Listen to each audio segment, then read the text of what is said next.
respected religious leaders, representatives, guests, ladies and gentlemen, good morning.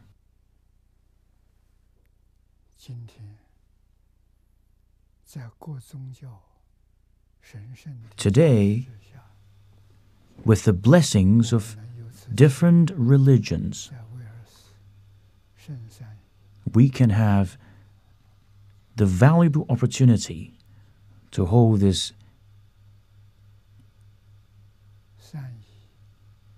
Iner-Faith Symposium at the University of Wales, Trinity St. David.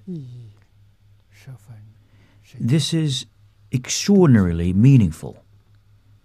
As everyone knows, since the establishment of St. David's College in 1822, the aim of the college has been to enhance the education of religious clergies.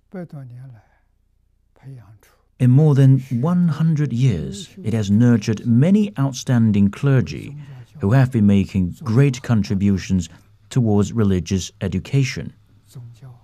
Religions are indispensable to human beings. Their importance is extraordinary.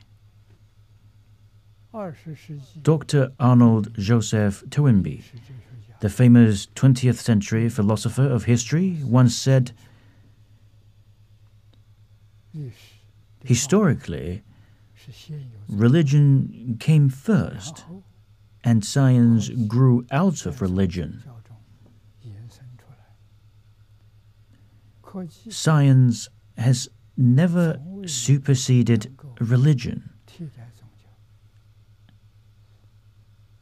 and it is my expectation that it never will supersede it. I do not believe that any human being has ever been without religion or ever can be." Looking at today's world, frequent chaos and disasters are everywhere. They have reached a level unseen previously in human history. How can we resolve conflicts so as to promote world peace and security? This is not only something that is eminently imperative, but it is also the common ideology and wish of all human beings. There is no better method than religion to accomplish this. More than 10 years ago, I met a retired religious leader who asked me if I could still anticipate peace in this world. I told him, if everyone could treat one another equally and live harmoniously, there would be peace in this world. That is, one country should treat another country equally, one political party should treat another political party equally, one ethnic group should treat another ethnic group equally, one religion should treat another religion equally. It is difficult to establish harmony and equality among different countries, different political parties, different ethnic groups, and different religions. However, if we can start establishing harmony first among different religions, we can do it. Why? The core value of all religions is benevolence and universal love. Even though there are different religions in this world, the essence of all religions is love, benevolence, and compassion. As a result, different religions can work together. In what way can they unite? They can unite in love, sacred benevolence, and compassion. The Bible says, "Love one another, just as I have loved you. You also must love one another." The Quran says, "Allah is ever oft pardoning, all-powerful." Sikh sacred texts say, more than all else do I cherish at heart that love which makes me to live a limitless life in this world. Baha'i sacred texts say, those virtues that befit his dignity are forbearance, mercy, compassion, and loving kindness towards all the peoples and hindreds of the earth. Hindu sacred texts say, may all beings regard me with the eye of a friend. May I regard all beings with the eye of a friend. With the eye of a friend do we regard one another. Tao's sacred texts say, rescue those in difficulty, relieve those in distress, be compassionate towards the desolate, forgive the wrongs of others. Confucian teachings say, love all beings, for we all live under the same sky and are supported by the same earth. In Buddhism, the Flower Adornment Sutra says, all Buddhas, the thus come ones, take the mind of great compassion as their substance. Because of living beings, they develop great compassion. From great compassion, the Bodhi mind is born, and because of the Bodhi mind, they accomplish supreme, perfect enlightenment. The Flower Adornment Sutra emphasizes the importance of a compassion. Compassion means sincere and selfless love. In Buddhism, in order to cultivate the Bodhi mind, one must begin with compassion. The Bodhi mind of Buddhas arises from great compassion. How can the hearts of great compassion be brought about? It comes from empathy for all living beings. When a Buddha sees living beings suffer in the cycle of life and death, he helps and saves them with equal and pure compassion. This is the true benevolent and compassionate mind manifested by the sages. How should religious people and clergy put this sacred, compassionate love into practice? In Japan, I once met a Christian pastor called Ishii, who was a university professor. When I was teaching in Japan, he invited me to participate in an interview at the TV station. The interview was broadcasted live. I answered more than 10 of his questions. At the end, he asked me how different religions could tolerate one another. I told him, the answer is that God loves the world, as is said in the Bible. How does God love the world? The love of God is abstract. Every clergy and religious adherent should demonstrate the love of God by putting it into practice in their daily life, in their work, and interpersonal relationships.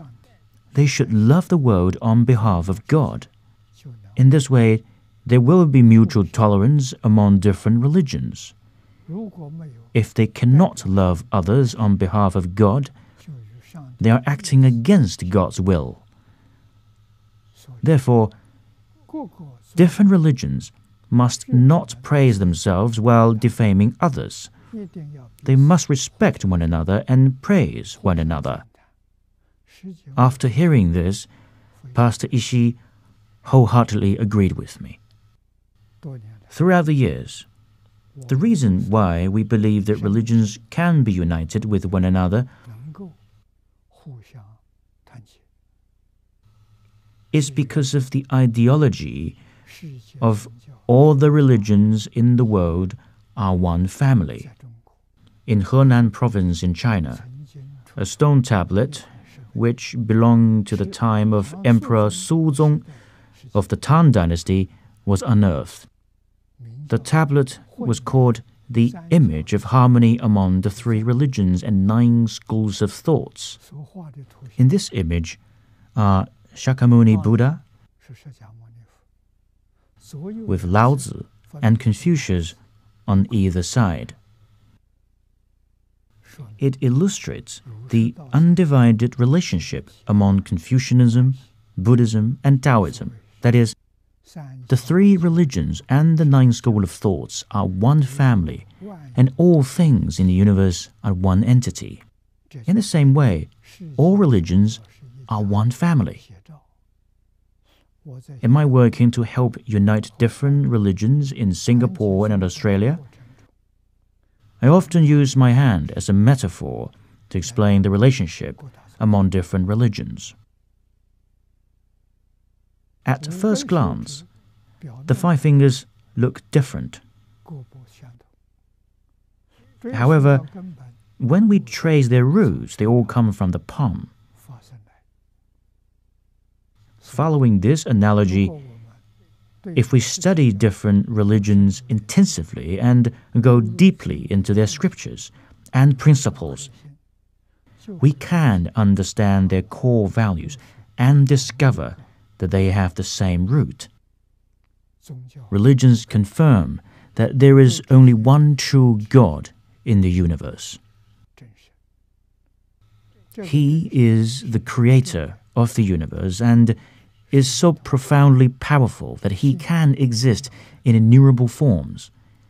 In the past, transportation was inconvenient, communication technology was not advanced, people did not have much interaction, and ways of life and cultures were different.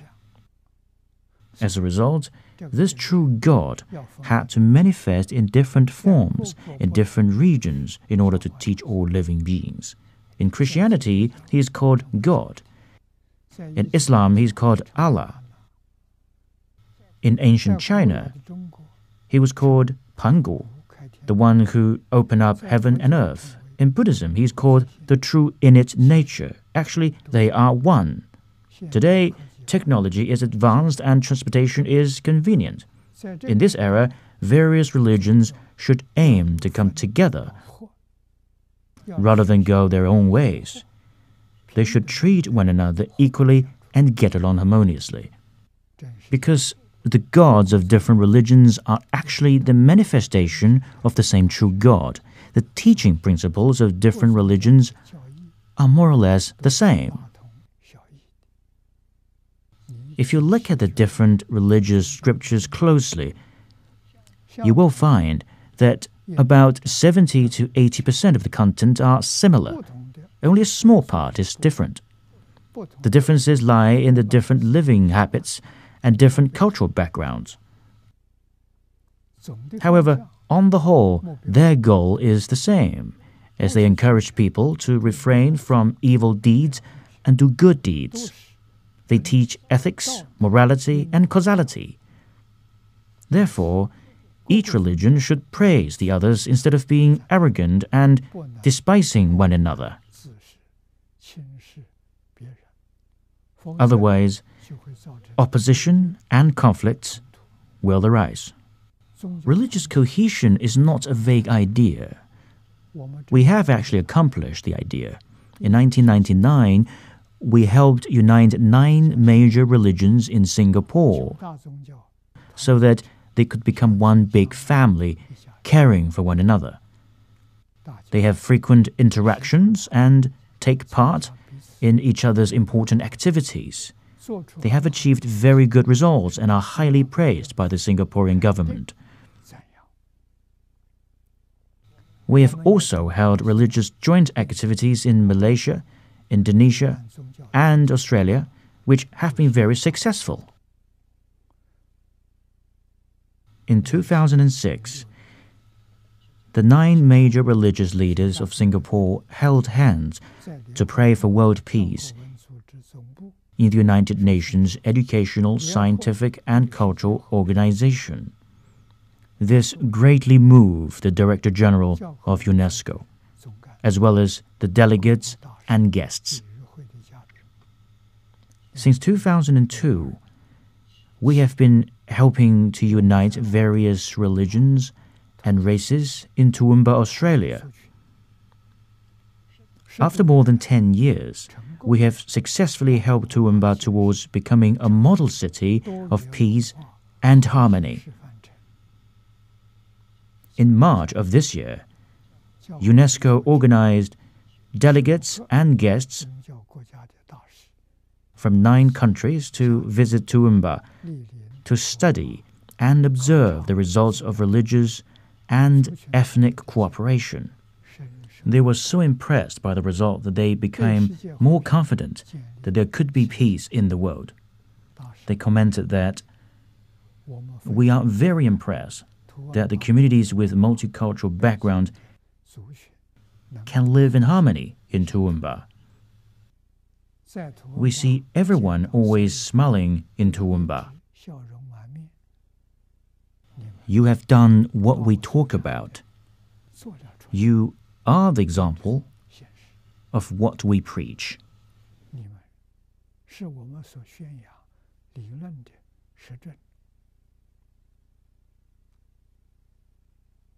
Religious activities should focus on education, and different religions should learn from one another. How can the idea of world peace be achieved in reality? It has to be done through religious education and interreligious learning. Different religions should promote benevolence and universal love through education. This is the foundation of world peace. The record on the subject of education in the Book of Rites, the earliest educational monograph in China, says, "Education is essential in building a country and in guiding its people." The teaching of Confucianism, Buddhism, Taoism, and traditional Chinese culture always start with education. In fact, the founders of various religions are great social educationalists. If we explain the word religion, 宗教, using the Chinese definition, it will be most meaningful. The character 宗 means vital, important, and revered. The character 教 means education, teachings, and civilization. When combined, 宗教 means vital education, important teachings, and revered transformation of humanity. In the past 20 years, I have been advocating religious cohesion. People from different religions do agree and think the above definition of the word religion is excellent. Hence, various religions must explain their religious scriptures clearly so that their adherents can truly benefit from them. If we want to revive religions, we must focus on education and learn from the examples set by the founders. We must lecture and attend classes. In addition, religions must learn from one another. They should not only study their own scriptures, they should also study those of other religions, aiming to find the similarities and accommodating the differences. They should have the same direction and the same goal to contribute to the security and peace of the world. When I was in Singapore, I studied the sacred text of different religions seriously and compiled a book called One Humanity, Many Faiths. In Singapore, I had been invited to talk on the Rosarian Virginis Mariae at a Catholic school. I also spoke on the Quran. The Muslims were satisfied with my talk. In 2015, I made a proposal to select 360 essential excerpts from the scriptures of various religions. This was done, and they were compiled into Scriptures 360. This can make it convenient for people of different religions to learn the teachings and principles found within each religion. This idea is strongly supported by religious leaders and adherents of various religious groups in Toowoomba, as well as Singapore, Hong Kong, and Malaysia.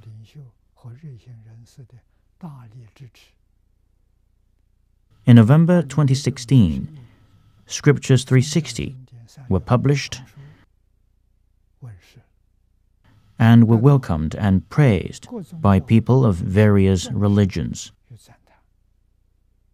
Now, with the help of Professor Medwin Hughes, the University of Wales Trinity St. David will establish a Harmony PhD program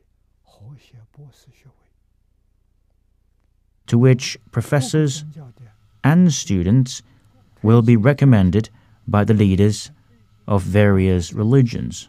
Professors and students will be living and learning together. They will delve into their own religious principles as well as study the religious principles of other religions. Together, they will promote the religious spirit of benevolence and universal love. They will nurture successors for various religions and prepare teachers for the colleges and even for the religious universities in the future. This will be a great joy for the God of all religions. Following the sacred example of benevolence and no confrontation. In September this year, a World Peace Conference will be held at UNESCO. We will put forth the principle of no confrontation. If we choose competition, confrontation, and war, human beings will undergo endless suffering. If we choose to give up competition, confrontation, and war, people will enjoy endless good fortune. This is also advocated by the sages of various religions. By renouncing competition, human beings can turn the earth into a blissful paradise. In the Chinese history, there's a famous story which involves humility. The story happened during the reign of Emperor Kangxi of the Qing dynasty. Jiang Ying was a high official in the imperial court who always behaved respectfully and cautiously.